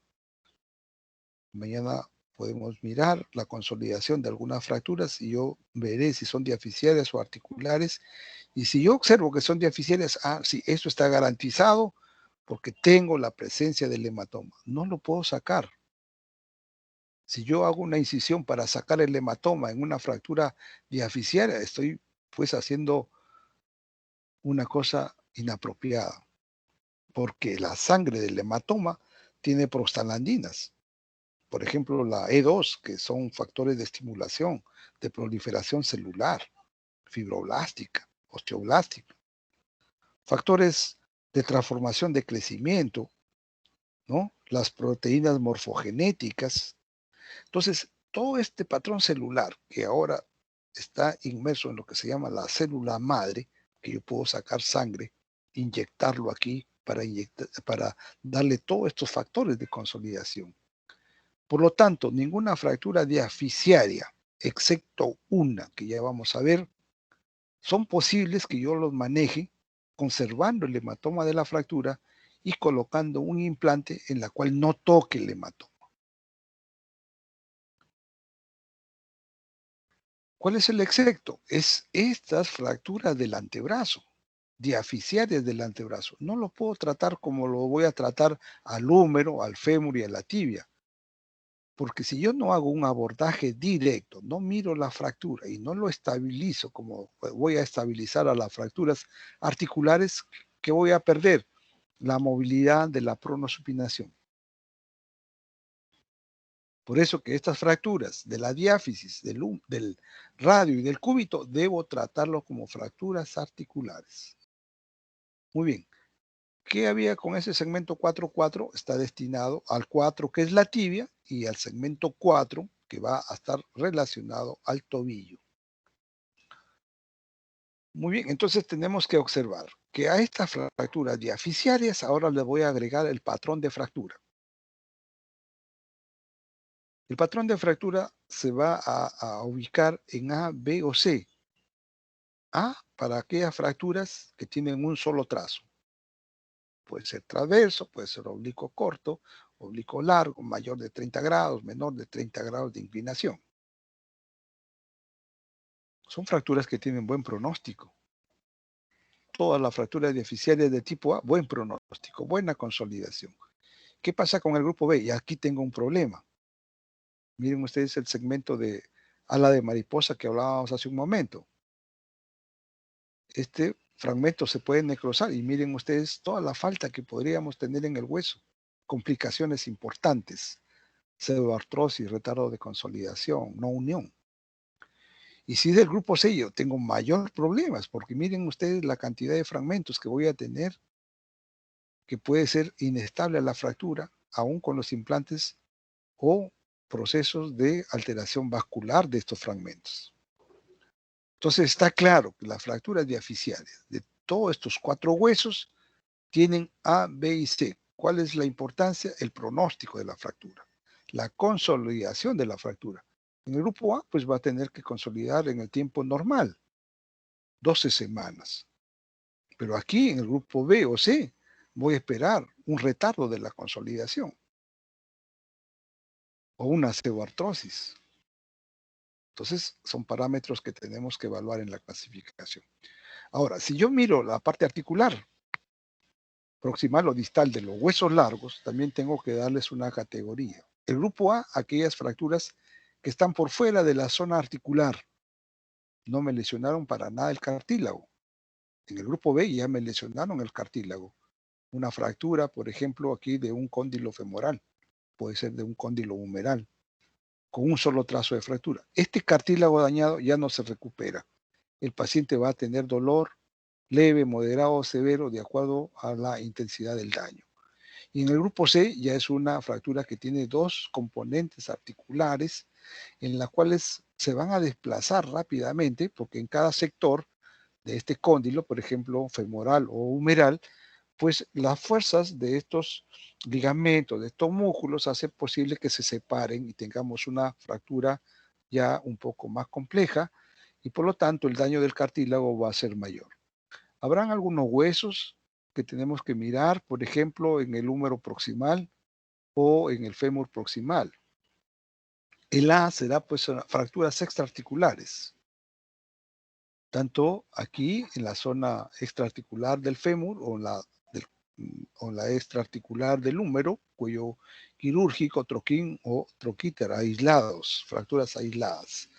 Pero en el grupo B ya tenemos una fractura que compromete un área mucho mayor, como es el cuello femoral, o desde el cuello anatómico hasta el cuello quirúrgico del húmero. Y en el grupo C tenemos aquellas lesiones que han comprometido a la cabeza del fémur o a la cabeza del húmero, con la consiguiente trastorno de la parte vascular. Entonces aquí hay una complejidad. Necrosis avascular de la cabeza del húmero o de la cabeza del fémur.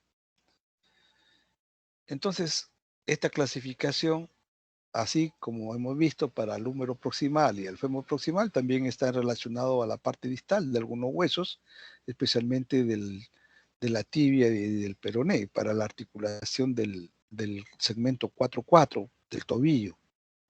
Entonces, ¿qué voy a tener? Pues una fractura que está por debajo de los ligamentos sindesmales del peroné, grupo A, fractura infrasindesmal, o fractura transindesmal a nivel del grupo B, ligamento sindesmal anterior y posterior, o en el grupo C, donde ya comprometió la membrana interósea. Entonces vamos a tener una fractura más inestable, posiblemente con secuela de alteraciones funcionales. Entonces la clasificación es práctica. ¿Alguna pregunta sobre la clasificación, alumna Nalbarte? Sí, doctor. Diga. No sé si podría repetir la parte en que menciona de la excepción en cuanto a las fracturas diaficiarias. Muy bien. La excepción hemos dicho que es este hueso. Radio y cúbito.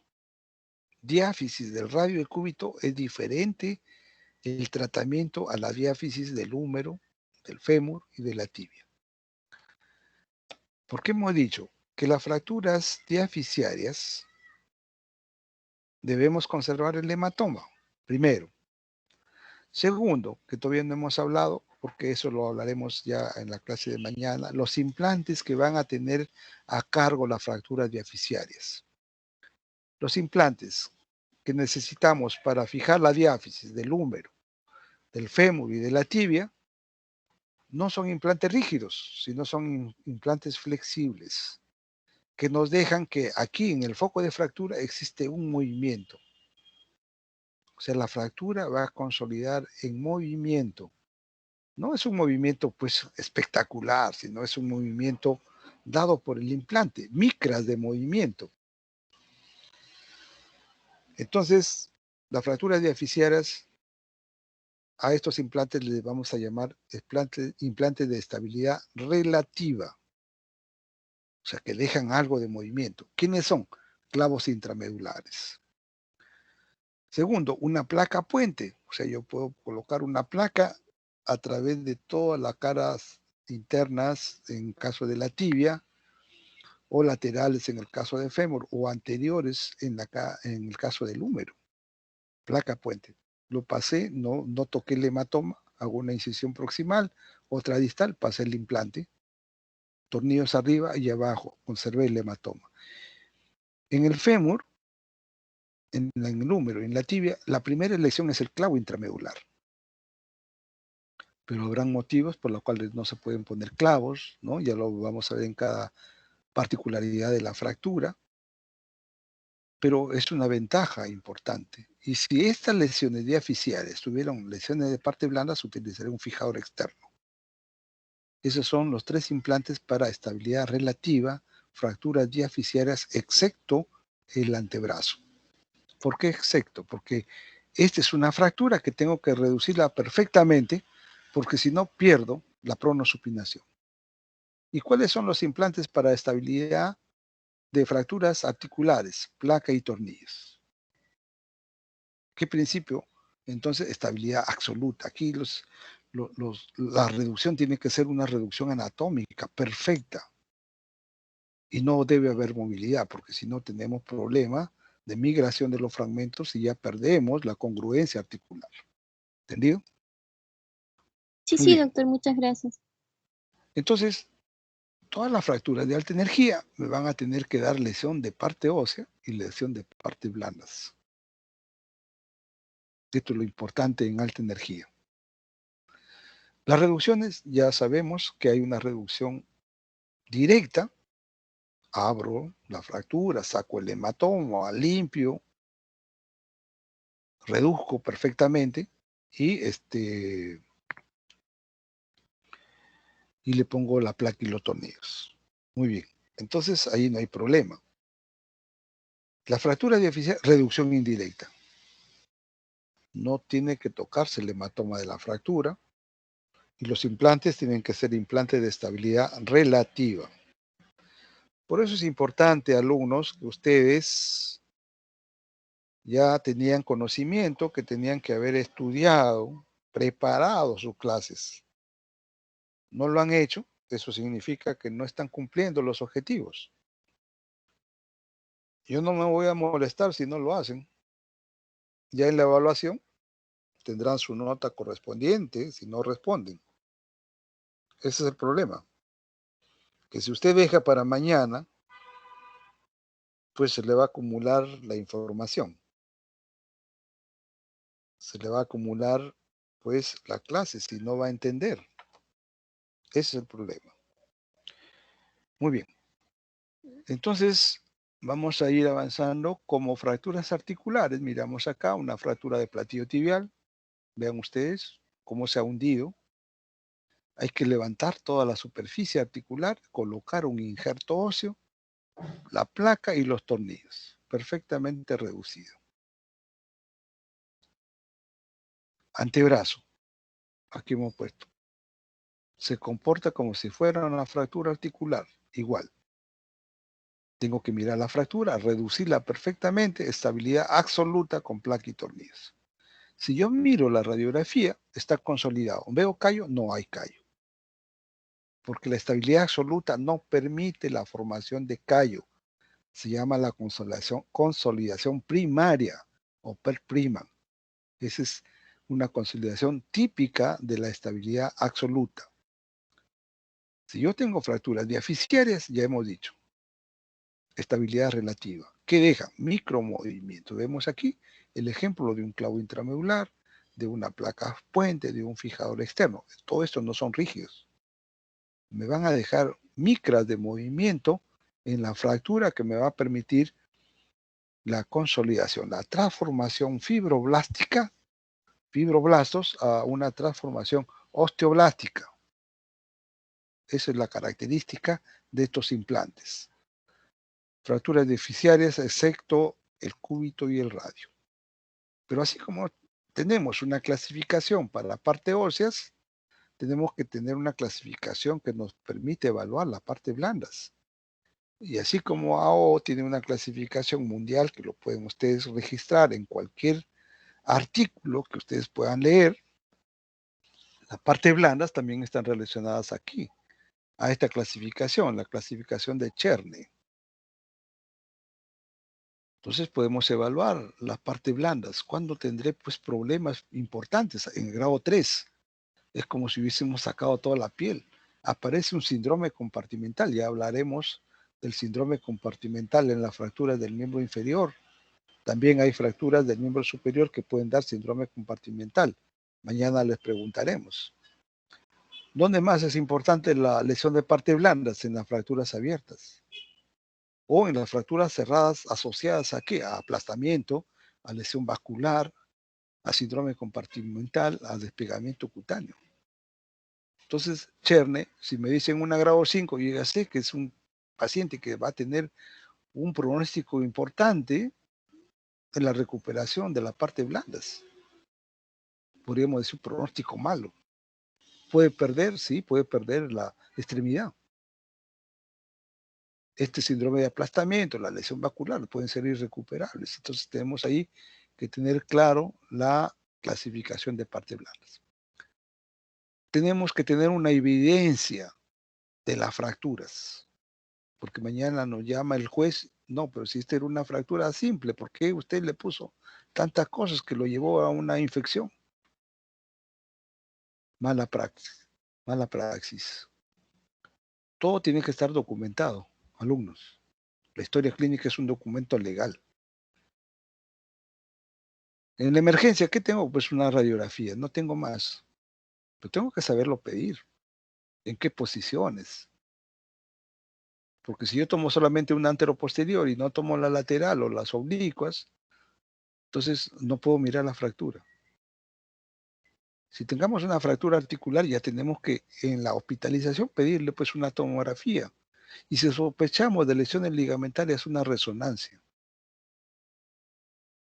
Tenemos que tener ahí los elementos que nos puedan ayudar al diagnóstico presuntivo. Podríamos tener un paciente pues complejo, ¿no? Puede ser un politraumatizado, en la cual pues tiene fractura del cráneo, una fractura torácica, fracturas costales. El paciente se va a morir de un hemoneumotórax. No lo hemos diagnosticado porque no hemos pensado en que una fractura de alta energía pues tiene que comprometer varios sistemas. Y peor si es un politrauma. Ya hablaremos en la última clase del protocolo de atención del politraumatizado. Entonces, la resonancia es importante. Hay fracturas como esta que vemos en esta radiografía, simples, pero que nos llevan a un trazo articular. Miren ustedes, la fractura llega a la espina tibial. Posiblemente esté desprendido alguno de los cruzados. Si hay lesiones ya importantes en el seguimiento de la fractura, por ejemplo, en una infección ósea, una osteomielitis, en un acceso tumoral, ¿no? La camografía con tecnesio 99 nos va a dar alguna localización de estos focos de infección o de inflamación. Todas las fracturas van a consolidar. Se operen o no se operen, van a tener una consolidación. Ya hemos hablado hace un momento de la importancia del hematoma. Una vez producido el hematoma, pues vienen una serie de pasos que cambian, ¿no? Que cambian los aspectos fisiológicos de la parte blandas. Una vez producida la fractura, hay una vasodilatación, cambia el pH, se hace ácido. 3 días después se organiza, ¿no? Después de pasar por el proceso inflamatorio. 5.º día ya tenemos que este coágulo comienza a tener pues una alteración a nivel de las partes extremas y va a ser invadido de todos estos elementos celulares que hemos dicho que están contenidos aquí en el hematoma, para ir pues a una invasión de células y sustancias cálcicas a la 12ª semana y formar este callo óseo primario. Y después vendrá pues la remodelación que puede durar hasta 1 año. Esta es la consolidación primaria. Las placas, que ya comentaremos, han tenido una evolución para permitir que el contacto sobre la superficie ósea y la circulación extramedular no sea comprometido. La consolidación indirecta me permite la formación del callo óseo. Hay todo pues un mecanismo que ya vamos a ver en los factores de consolidación, en la cual hace posible pues que nosotros podamos entender que la presencia de callo se debe al movimiento, micras de movimiento, a través de los implantes que hemos dicho, para la estabilidad relativa. Entonces, implantes con estabilidad relativa, presencia de callo. Implantes con estabilidad absoluta, no hay presencia de callo. Y dentro de la evolución de la consolidación tenemos factores, ¿no? Si nosotros miramos esta larga lista de factores que promueven la consolidación, nada está probado. Lo único que está probado son que tengamos factores de crecimiento. Las famosas plasma rico en factores de crecimiento o la célula madre. ¿Cuánto cuesta extraer sangre y hacer este proceso? $1.000. ¿Habrá algún hospital que tenga $1.000 para cada fractura ponerle esto? Imposible. Por eso es que tenemos que aprender a tener un esquema claro de cómo van a tratar las fracturas. Por supuesto que ustedes salvo que hagan un posgrado y quieran ser especialistas en ortopedia y traumatología, pero los alumnos los internos de medicina y los serumistas no tienen una implicancia en el manejo quirúrgico, pero sí en el manejo pues, ortopédico, colocar un vendaje, una férula, una inmovilización, reducir una fractura, una luxación. Eso sí tienen que tenerlo claro. Porque no me van a enviar un paciente de un sitio lejano donde ustedes estén a un hospital luxado, por ejemplo, luxado el tobillo, luxado el codo, luxado el hombro, con una fractura sin inmovilizar, imagínense. El resto no tiene evidencia para la consolidación. Hay muchos trabajos, pero no hay evidencia probada. Pero sí hay una larga lista que dificulta la consolidación. Pacientes diabéticos, pacientes con déficit de hormona de crecimiento, pacientes que usan corticoides, la malnutrición. Nosotros hicimos un estudio en fracturas de cadera en pacientes ancianos, el 80% tenían desnutrición severa. Miren ustedes, 80%. Tratamiento con antiinflamatorios, tocar el hematoma de la fractura, por supuesto, factores físicos relacionados a la fractura, pacientes que reciben radioterapia, anémicos, el consumo del tabaco, citostáticos, infecciones, denervación, una cantidad importante que tenemos como factores que dificultan la consolidación. Hemos dicho que las fracturas se estabilizan por estabilidad absoluta o relativa, y ahí tenemos los ejemplos. Placa y tornillos, clavo intramedular, pero habrán algunas fracturas que no van a ingresar a este rubro de estabilidad absoluta o relativa. ¿Cuáles son? Las fracturas de rótula y del olecrano. ¿Cómo se llama el método? Fracturas que van a ser estabilizadas con el método de cerclaje o de Lovenke o banda de tensión. Ya hablaremos en cada uno de estos aspectos mañana en fracturas de olecrano. O fracturas en niños, en la cual no es posible colocar placas, tornillos o clavos de este diámetro de los adultos. Ya hablaremos en la clase de fracturas de los niños. Pero las agujas de Kirchner son elementos de osteosíntesis que nos permiten inmovilizar a estas fracturas más un aparato de yeso. Tratamiento quirúrgico. ¿Hay tratamiento conservador? Sí. Una tracción esquelética, una tracción cutánea, una férula, una ortesis, una unión de un dedo con el otro, por ejemplo, en la mano, que le sirva de tutor, son importantes para el tratamiento conservador. Hay muchas complicaciones que tenemos que leer y lo iremos desarrollando en cada uno de los componentes que vamos a tocar en este mes. Una de las temibles, pues, es la infección postquirúrgica o infección secundaria a fracturas abiertas o expuestas. El control de la hemorragia, especialmente en fractura de pelvis. El hueso de la pelvis puede sangrar, puede dar hemorragia si es que están comprometidas estos ligamentos hasta una lesión del plexo venoso, ¿no? Pero la fractura misma puede sangrar 3.000 centímetros cúbicos. Miren, ya es una causa de hipovolemia. Todo el manejo de las fracturas expuestas, ya hay un protocolo que vamos a discutir en la clase, pero también es una complicación. Una fractura expuesta de tercer grado, A, B o C, nos va a dar problemas. El manejo del retardo de consolidación es importante. Buscar las causas. ¿Por qué la fractura no consolida en el tiempo normal? Porque hay una inmovilización inadecuada, porque hay una infección, porque hay una pérdida de hueso, porque la irrigación aquí no es suficiente, la edad del paciente o muchas intervenciones sobre la misma fractura. Podemos hablar de otras complicaciones como la no unión, la pseudoartrosis, no consolida. Miren ustedes, 6 meses y no hay consolidación, algo está pasando. Tenemos que analizar las causas. ¿Qué hay para poderlo resolver? Es parte del hueso, es parte de la inmovilización, es parte de la técnica, Todo eso vamos a discutirlo en los ítems correspondientes. ¿Habrán lesiones nerviosas producidas por la fractura? Por supuesto. El nervio radial, fracturas de la diáfisis del húmero, canal de torsión, puede atrapar al nervio radial. Puede ser una neuropraxia, puede ser una axonomesis, o puede ser una sección completa, una neuromesis. Pronóstico diferente en cada uno de ellos. Podemos tener atrapamientos nerviosos a nivel de la médula espinal. Ya hemos dicho, la región cervical,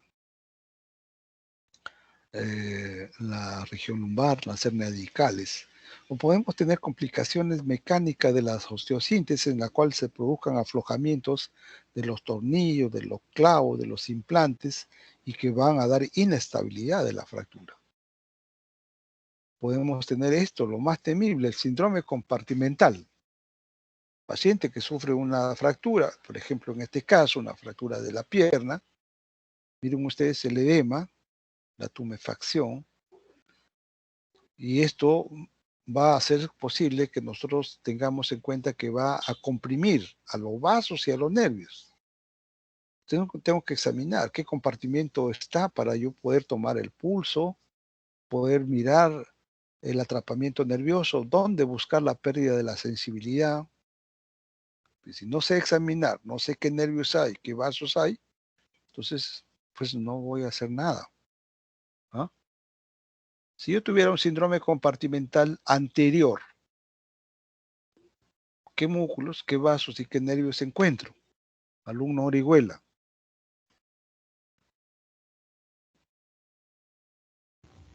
Orihuela. Compartimiento anterior de la pierna. ¿Cuántos músculos hay? ¿Cuántas arterias y cuántos nervios? El ván femoral, pues, doctor, el ván femoral, el cuádriceps. Que estamos en la pierna, alumno. Disculpe, doctor. No recuerdo. No recuerdo. Entonces, ¿estamos en capacidad de diagnosticar su síndrome compartimental? No. Le va a decir usted al juez, no recuerdo. Y lo va a mandar, no sé, ¿qué pena le daría a usted por no recordar y haber hecho una mala práctica? ¿Sabe en qué va a terminar este síndrome compartimental? Posiblemente en una amputación. ¿Cuánto tiempo tengo yo para poder tratar un síndrome compartimental? Tengo que hacerlo antes de las 4 horas. Porque si no, es irreversible. Si yo tengo un problema en el compartimiento anterior de la pierna, yo tengo que saber qué músculos hay ahí. Está el tibial anterior, el extensor del hallux, el extensor de los dedos y el tercer peroneo. ¿Qué arteria? Tibial anterior. ¿Qué nervio? Peroneo profundo. Entonces, ¿cuál es el patrón de alteración en el síndrome compartimental? La mínima presión del nervio me da alteración en la sensibilidad. ¿Dónde busco la sensibilidad del peroneo profundo? Alumna Nalbarte.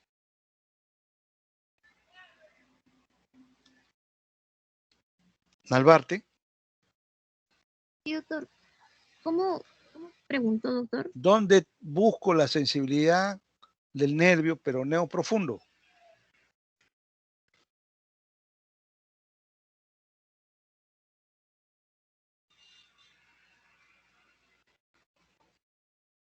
¿Sí? ¿Me escuchó? Sí, doctor. No sé, doctor. No sabe. No sabe. Muy bien. Medina. ¿Qué dice Medina?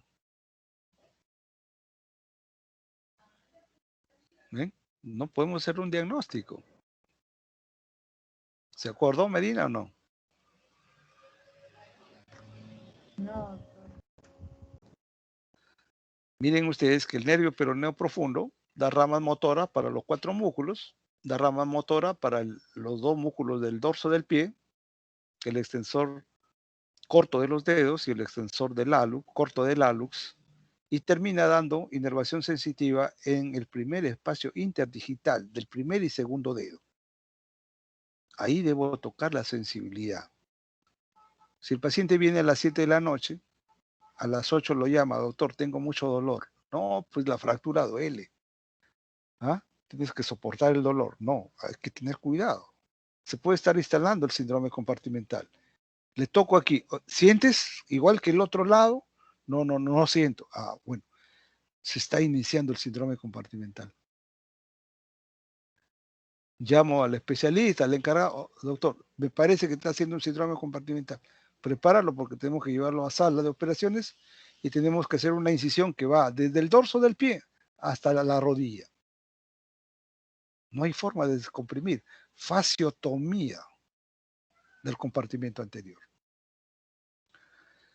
Bueno, tenemos otras complicaciones, las ampollas, las flictenas. Esta distrofia simpática refleja por un yeso muy ajustado en la extremidad superior. Una pregunta así general. ¿Cómo llega el simpático aquí al hueso? ¿Qué dice Melgarejo?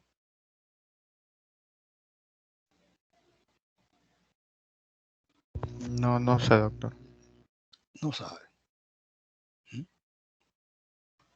Cosas elementales que usted ya lo estudió. ¿Alguien sabe? Nieto, Ñaupari, Obispo, Ochoa. Ninguno. No, doctor. Cuando ustedes estudiaron el plexo braquial, ¿estudiaron el plexo braquial o no? Entonces, ahí les dijeron que las raíces de C5, C6, C7, C8 y T1 en el ganglio tienen dos tipos de fibras, las preganglionares y las postganglionares. ¿De quién? De la cadena simpática. Entonces la cadena simpática se va a introducir por estas raíces y va a viajar. ¿Para qué? Para que encuentre a las arterias. Y cuando encuentre las arterias, va a ir al estuche simpático para la vasodilatación y la vasoconstricción. Simpático parasimpático. Si yo ajusto a una arteria con un yeso, pues voy a producir esto. Menor flujo. Y esto es lo que está aquí, distrofia simpática refleja. Ya lo hablaremos en algún momento. Esta atrofia hace esto. Miren ustedes cómo queda la mano. Daño irreversible. Consolidaciones viciosas, hay muchas. Miren ustedes este ejemplo para mirar solamente el antecurvatum o el recurvatum aquí en miembro inferior, en la tibia. Esto es lo que habíamos hablado del síndrome compartimental. ¿Cómo hay que hacer? Miren ustedes la descompresión en miembros superiores o en miembro inferior, donde tenemos estos compartimentos. Habíamos hablado solamente del compartimento anterior, podemos hablar del compartimento lateral o del compartimento posterior de la pierna. Infección ósea, miren ustedes la cantidad de hueso que podemos retirar infectado. Ya hablaremos del protocolo de tratamiento en las infecciones óseas, pero es importante que nosotros tengamos en cuenta que dentro de las complicaciones de las fracturas, esta representa pues una vía crucis para el paciente. Recuperarle la extremidad y hacerlo funcional, pues es un reto. Luxaciones, la luxación del hombro, del codo, de la rodilla, del tobillo. Traumas directos, traumas indirectos, congénitos. ¿Qué atrapamiento nervioso yo voy a encontrar en una luxación, por ejemplo, del codo si se va hacia el lado medial, posteromedial, anteromedial? ¿Qué nervio me va a comprimir si va hacia posterolateral? Entonces, en el hombro igual. En el 1 tenemos pues al atrapamiento del nervio axilar. Y en el 2 al nervio músculo cutáneo, alteración sensitiva. Podemos tener atrapamiento vascular en algunas fracturas o luxofracturas. Posiblemente tengamos también un daño importante. Tenemos que mirar las luxaciones en el miembro inferior, especialmente de la cadera. Cómo llega el paciente en una luxación anterior. Miren la posición. flexión de cadera, a abducción en la luxación anterior. Aquí tenemos la imagen. El paciente tiene un traumatismo en la cara interna de la rodilla. Entonces, la cabeza del fémur va a romper la cápsula articular, va a ir hacia anterior y va a ir al agujero obturador. Aquí lo tenemos en la vista. Entonces, ¿cómo queda el paciente? Con abducción, con cadera flexionada y rotado hacia afuera. ¿Qué pasa en la luxación posterior? Miren ustedes, el traumatismo va sobre la cara anterior de la rodilla, viaja por la diáfisis del fémur, compromete la cápsula articular posterior y se luxa. Luxación posterior. Todo lo contrario. La cabeza del fémur está por detrás de la parte acetabular. ¿Qué tengo aquí? Voy a tener pues una aducción, una rotación interna y una flexión de cadera. Esta es una emergencia que tiene que ser reducida. Porque si no, miren ustedes cómo la cabeza del fémur sobre el nervio ciático, pues lo va a comprimir. Y una compresión del nervio, pues va a tener problemas serios. Podemos tener otros síndromes de complicaciones de las fracturas, especialmente en pacientes jóvenes con fracturas recientes que han sido manejados de alguna manera con estos síndromes de embolia grasa. Habrán criterios que tenemos que examinar. Entonces, 24, 48, 72 horas, pacientes que presentan criterios mayores o menores, tenemos que tener en cuenta estos síndromes de embolia grasa o de trombosis venosa profunda. Factores de riesgo, especialmente para pacientes que van a ser sometidos no a fracturas, sino a reemplazos articulares. Entonces hay que tener en cuenta cómo la mayor cantidad de pacientes que tienen, mujeres que tienen varices o obesidad, van a estar relacionados directamente a estos cuadros de trombosis. ¿Qué hay que hacer? Pues un ecodoppler. Terapia profiláctica. Entonces, estos manejos, que vamos a discutirlos en las clases correspondientes a reemplazos articulares, nos van a condicionar de que el paciente pues tenga que ser evaluado de alguna manera en forma integral. Si no hay posibilidad de recuperar este trombo en el tratamiento, no podemos operarlo. Si no, va a tener una mayor predisposición a estos factores. Necrosis avascular. ¿Dónde? En cabeza femoral. ¿Dónde más? Pues en el astrágalo, en la cabeza del astrágalo, el cuerpo del astrágalo, en la cabeza del fémur, en el escafoides, en las vértebras. Entonces, vamos a perder la congruencia de la superficie articular. Vamos a ver allí una clasificación de estas lesiones para mirar qué podemos hacer. Ya lo vamos a estudiar en la clase de miembro inferior en relacionado a la necrosis avascular. Y por último, pues estos pacientes con un desanclaje de material, en la cual podemos observar que la calidad del hueso no es buena para fijar al elemento de osteosíntesis. Y los implantes pueden salir, pueden hacer una nueva vía y poder desanclarse, poder complicar la fractura. Entonces aquí vemos una serie de, aquí arriba, elementos de osteosíntesis, es un DHS, que ya vamos a ver qué significa, una placa en el fémur, que han sido pues comprometidos con la estabilidad, han ido a un reemplazo protésico, en este caso, ¿no?